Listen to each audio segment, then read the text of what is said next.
1 Corinthians 11:23-25.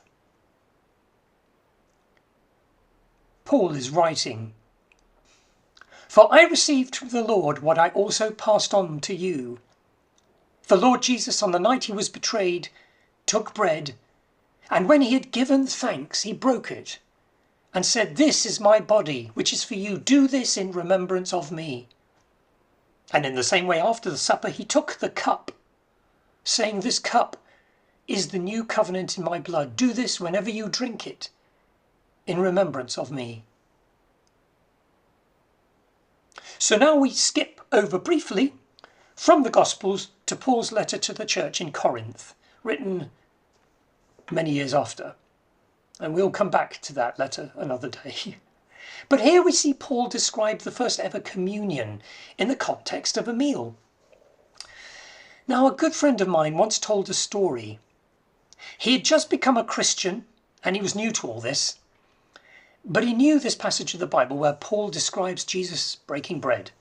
And he went out for a meal with some of his mates. It was a curry. And one of the other people was a Christian too. And they'd been talking about their faith to one another. But not everyone there was a believer. They'd just been talking to one side.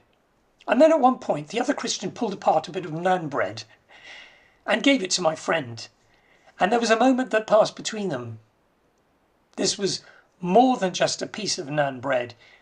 It was a gesture as if to say, "You and I belong to the same family, the same body, the family of faith, the family of Jesus." And it passed over quickly and they carried on with their curry. And sometimes I think we make it a little too distant, a little too holy sometimes. We can remember and celebrate Jesus' sacrifice in the context of any meal.